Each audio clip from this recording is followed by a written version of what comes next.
Hey loves, welcome back to my channel. Today guys, I'll be checking out this interesting video from Jordan Peterson, and it's titled, Yes, the rumors surrounding child actors are true.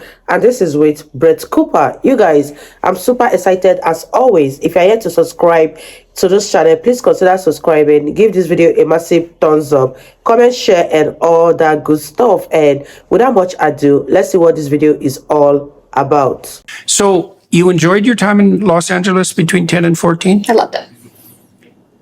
There's been a lot of rumors about child actors in Hollywood recently. What do you make of all that? Well, it's all true. So what did you escape unscathed? I did. I would say I saw a lot of it. What did you see? For example, I worked on a children's TV show on a major network. And one of the writers, after we wrapped on the show, after the show was canceled, had incredibly inappropriate relationships with young women like me who were on the show. Young women in my... How young? Wow. 14. Okay. And to my knowledge, this was not sexual, but it was objectively grooming. It was inappropriate relationships between an adult and minors, because Hollywood goes ahead and it blurs the lines between what is appropriate between adults and children, because you're working with adults constantly. Right. My entire life, my entire childhood, I spent more time with adults than I did with children. My management team, they were all adults, obviously. Agents, managers, directors, casting directors, producers, wardrobe assistants. You're surrounded by adults constantly. Writers, in this case. And those lines get really blurred. So if a writer on a TV show that you worked on invites you and one of your co-stars out to lunch to talk about another TV show that he's working on, your parents go, oh, okay, yeah. Well, you've worked with him for 2 years at this point. Let's take you to lunch. And then you're sitting here with this girl who's a year older than you, and he starts talking about the lesbian fantasies that he has about you and your friend. Like, that's nothing happened, but that's the fact that he thought that was appropriate. The fact that Well, that's a testing behavior. Yeah. And then the fact that later we're walking around the restaurant and he puts his hand in my friend's back pocket, who's 15 years old. And I was just, I'd get me out of here. Completely inappropriate. She was, How many of the young people in Hollywood are sold into that, so to speak, by their parents? Now, you characterized your mother as someone who was loath to take you on the Hollywood adventure. But there's no shortage of parents. Is it more common among mothers? Probably. Yeah. The cluster B type mothers who use their children to their own advantage, come hell or high water. Jazz Jennings, for example, springs to mind, right, in the most brutal and horrible possible manner, right? But you can see a lot of this on social media. Parents pimping out their children, transforming them as well, and then proclaiming their moral virtue in consequence of the transformation. My child is very, very deviant, but I'm such a wonderful person that I still love them deeply. Right. When it was them in the first place that pushed them in that direction in the first place. And then you might say so. Yeah. And I think another example, did you read I'm Glad My Mom Died by Jeanette McCurdy? No, I haven't read it. Fantastic. And that I think is the most incredible example of what a lot of these younger people. Jeanette McCurdy. She's from iCarly. Jeanette, yes. You haven't talked to her on your podcast. No, I have not. I believe she talked to Michaela. Okay. It was just an incredible book. I remember I read it last year when it came out, and I was just tears reading it, because these are the stories of the people that I grew up with. They're the things that I saw but was protected against. My mom was very wary about me being involved in this industry, and she was a shark. She set firm boundaries. She was always watching. She was always within eyeshot. Right. So you had a guardian. Oh, yes. Right. And the other thing that I think was incredibly important that she did was, again, like I said, I had so many other things going on in my life, so my identity was not wrapped up in this industry. I never connected it to money at all, because my money was put in savings accounts. My parents never touched it. My mom never touched it. The state takes 15% of whatever a young actor makes and puts it into your Coogan account. So if you are in a situation where your parents are exploiting you, at least by 18, you have some money. Never touched any of that, and never wanted me to connect Hollywood and making money. Because she saw people in my circle, these kids, they would, do an episode on a TV show, and then their parents would go out and buy 6 American Girl dolls, and they would buy a fancy new car for the family, and, the parents would take a huge vacation that the kid at 8 years old paid for. Right.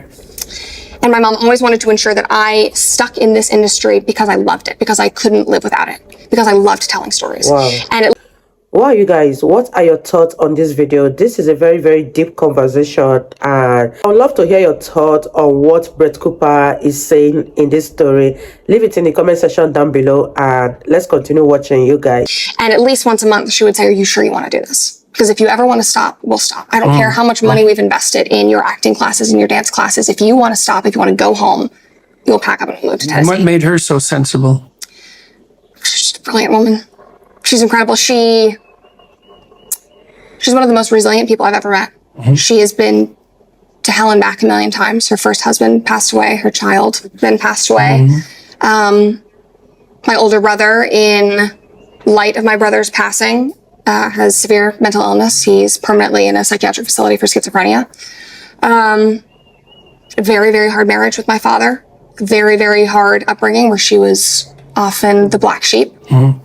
She is very comfortable being non-traditional and doing things that would be considered unconventional in whatever circumstance she's in. How did you end up with traditional values then? Because she's very traditional. But I realized that as I said that, I contradicted myself. Well, she is willing to be unconventional in the given circumstances. So in Hollywood, so she's daring. She's daring. And the majority of people that we were surrounded by were parents who were pushing their kids into this. She was willing to be the one that says, "No, my kid is not doing that. My kid isn't doing this kind of project. My kid is not going out for this project that is run by a producer that we know has, a bad track record." She was incredibly involved. Right.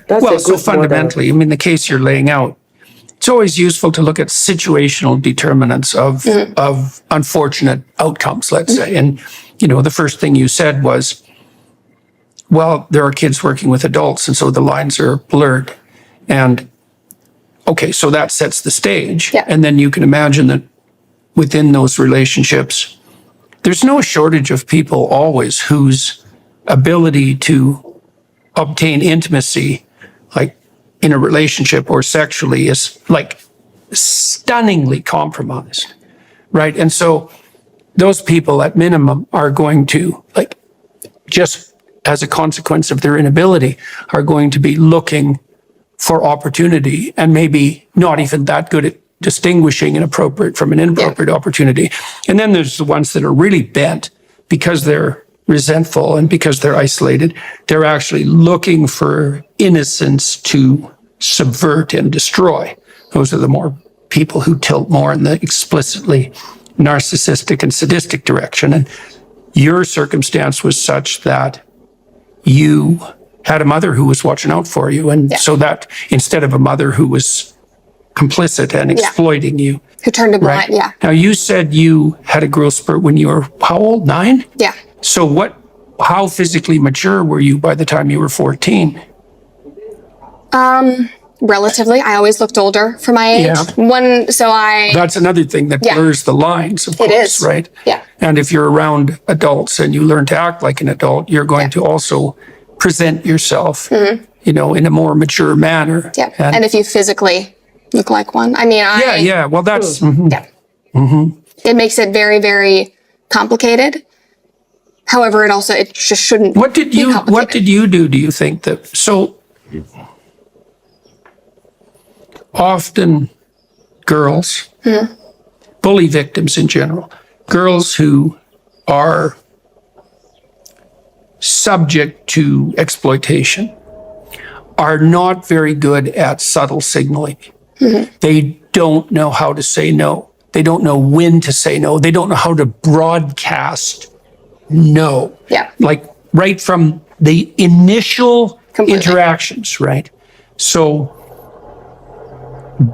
how do you think you conducted yourself so that, because I know you said your mother was protecting you, but did you conduct yourself so that nothing got going? Yeah. Okay, how?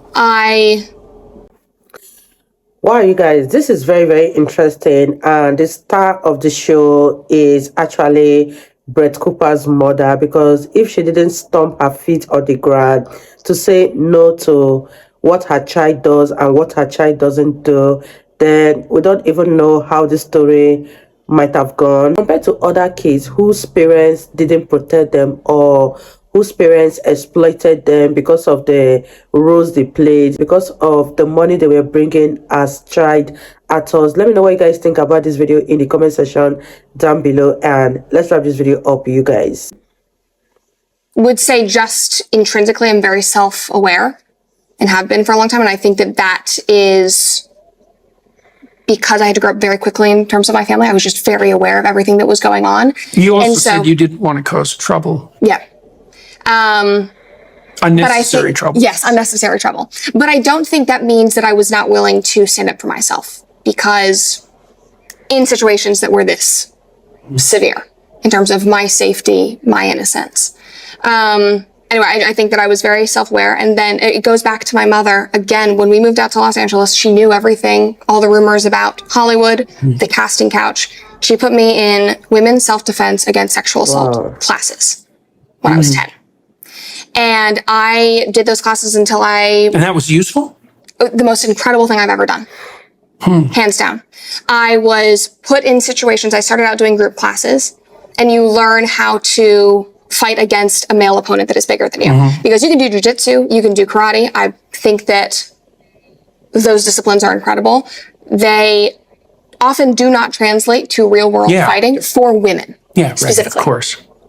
Women, we hold our strength in different parts of our bodies. When you are dealing with an assault, there are, situational awareness is so important. Your voice is so important, just being able to scream no. Yeah. It was incredible. And so, I was put in situations in these classes where, a man comes up behind you, my instructor comes up behind you, holding a knife to your throat, knowing how to get out of that, holding a gun to your head. You are on the ground. So you at least were run through situations. I was run through, but I think the situation you described in the restaurant, where this writer, I think you said was a writer, slipped his hand into the back pocket of your friend. Yes. You said she was a little older than you? Yeah, she was 16. Why didn't he do the same thing to you? He tried to, and I moved away.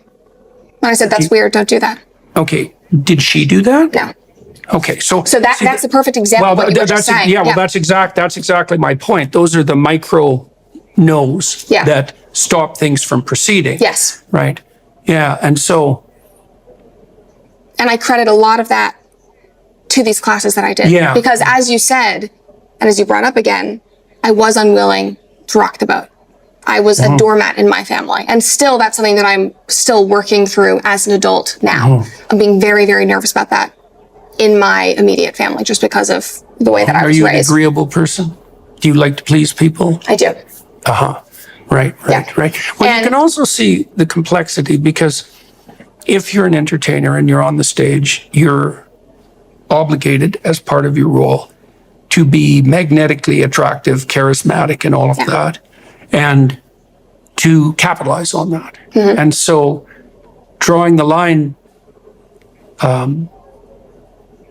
Marilyn Monroe, she said she could walk down the street as Norma Jean, or as Marilyn, right? And if she walked down the street as Norma Jean, no one paid any attention to her. But if she walked down the street as Marilyn Monroe, then she was magnetically attractive, right? And so those are obviously, well, she was a master of that seductress role. She's still iconic because of that. And it's like 70 years later. That's really quite something. And it certainly destroyed her. Yeah. Right? Because that was too much.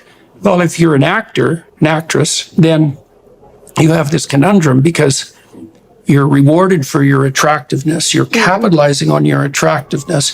You're among adults, but you have to hem that in so that you're not exploited. Yeah. Right. Well, when exactly are you being exploited, and when exactly are you exploiting yourself? It's not like that's obvious. So it's a very good thing that you had your mother along with you. Yeah. The courses too, that's interesting, because you were at least placed in frightening situations, and you were at least alerted to the fact that those sorts of things existed. How do you think what you learned in the courses translated into changes in your day-to-day behavior?